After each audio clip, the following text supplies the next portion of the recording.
question is, can we feed ourselves? So I'm going to be joined this morning by Nerissa Ali, who is an agronomist from the Ministry of Agriculture, Land and Fisheries, and we're going to answer that question again this morning. This morning we are speaking on plant nutrition. Good morning, Nerissa. Hi, good morning. Thank you for joining us this morning. It's always a pleasure. It's a pleasure as well. And good morning to your listening and viewing audience. Definitely. So we've been trying to answer the question for weeks now. Can we feed ourselves? Especially in this time of COVID-19, we've seen a greater need for food security because we cannot be too sure that, our produce, which is heavily imported, can support us, if it was to be stopped for an extended period of time. So we had gone through certain topics in regards to growing and starting your own garden and what crops to grow and such. And now we are speaking about plant nutrition. What do plants need to grow? Okay, so basically plants need at least 6 hours of sunlight. Plants need air, water, and balanced nutrients. And when we talk balanced nutrients, it's not only nitrogen, phosphorus, and potassium, but all the other elements that plants need to do. All right, so what are some of these sources of nutrients needed by plants? What do we use to actually give the plants this necessary food that they need to be fruitful? Sure. So plants can get. Let's just talk about what's a balanced nutrition, and that is the availability of nutrients in the correct amounts by plants. And these plant nutrients could be available from a range of sources. We have organic sources, that's where your water, air, the soil, manure, compost, all of these provide nutrients. And then we have the inorganic or synthetic, where we have the fertilizers that come in the form of salts, granules, liquids. Right. Yeah. Right. So with that being said, the plant needing a balanced nutrient source of nutrients to flourish and to be fruitful. How do we, at home, how do we get our hands on these things? Okay, so the nutrients that are needed by plants, you have major nutrients or primary nutrients, and these are nitrogen, phosphorus, and potassium, known as NPK normally.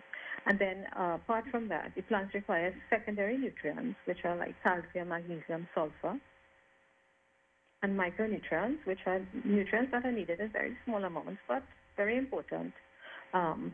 Just as well. And these are things like iron, boron, copper, zinc, manganese, and so on. Right? And the thing is, how do we know the nutrients that we need for crops? We need to do a few things. One, we need to do soil testing. Soil testing will give us the amount of these elements that are available in the soil. Right. We need to do something called a plant analysis. That's going to tell you what nutrients these plants are picking up from the soil. We need to look at the stage of crop, whether it is a plant that is now starting off, whether it is flowering, whether it is fruiting. These stages are important, as well as the type of the crop, whether it's a leafy crop, a fruit crop, a root crop. So all of these things need to be considered for you to know what nutrients the plants need. So being that at home we may not have access to the equipment or the technology needed to do soil testing and such, is there that type of information on the Ministry of Agriculture's website where any layperson could go online and check it out and say, okay, I'm going to grow tomatoes and this is what the Ministry of Agriculture says a tomato plant needs, for instance? Yes, definitely. The Ministry of Agriculture, the Research Division, we have labs there that do soil testing. Apart from that, householders can also purchase. There are small handheld meters that are available on the internet and at agriculture supply stores. These can be purchased also to test the soil to get a close enough reading to guide.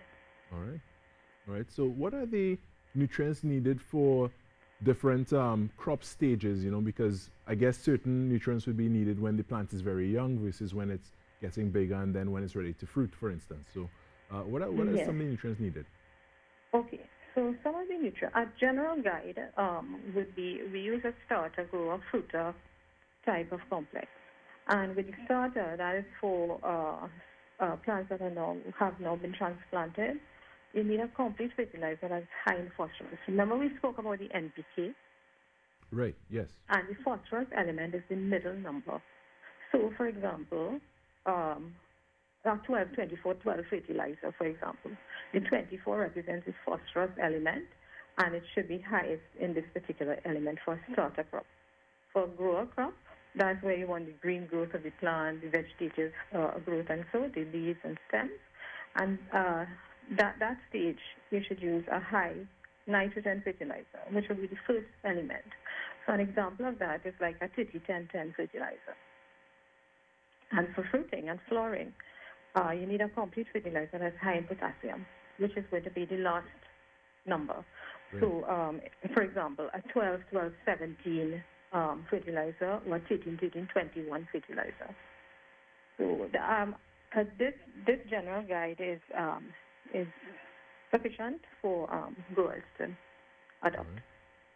Now, you mentioned earlier that the plant nutrients, the inorganic type, for instance, that you can go pick up at an agro store and such, come in different forms, such as liquid forms and almost as salts and pellets and this kind of thing as well.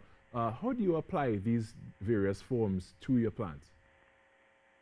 Okay, so fertilizers can be applied in the following ways.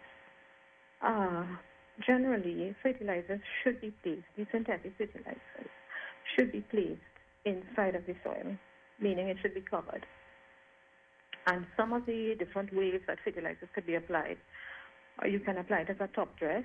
This is where it is just placed on top of the soil around what is called the leaf strip circle of the plant, and it is covered. Then we have a drill placement where holes are made, just about probably 4 centimeters down into the soil, just 6 centimeters down into the soil, and the fertilizer is placed inside of that hole and covered, also at the leaf strip circle. We have fertilizers can be broadcasted, and broadcasting is usually done for crops like rice and lawn grass, where the fertilizer is just thrown on the surface of the soil. Right. But the crop coverage is so dense, it is not exposed. Right? And then we have a band application where the fertilizers could be applied in rows parallel to the crop row and covered. So, fertilizers could also be dissolved in water, and it could be either applied to the roots or it could be applied to the leaves of the plant. So these are the ways in which you can apply fertilizers. And for someone at home who is doing their own home gardening now and their kitchen gardens, which one would you recommend?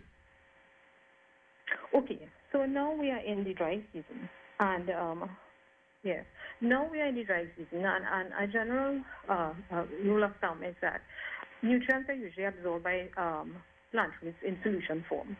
So therefore, if you have irrigation, you can apply dry salt. Then it will dissolve slowly, and the plant roots will take it up.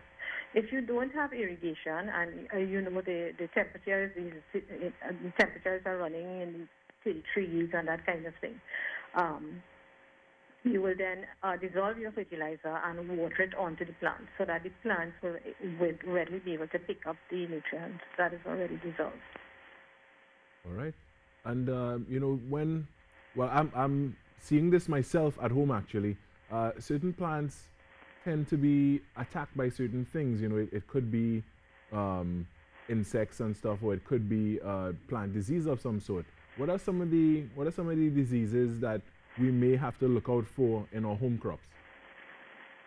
Okay, so that what I can probably mention here, because we're dealing with plant nutrition, I wouldn't want to go into the pest and disease management. I think that segment would be handled at another interview. But what I will say is that with an imbalance of nutrients, plants look sick and unhealthy.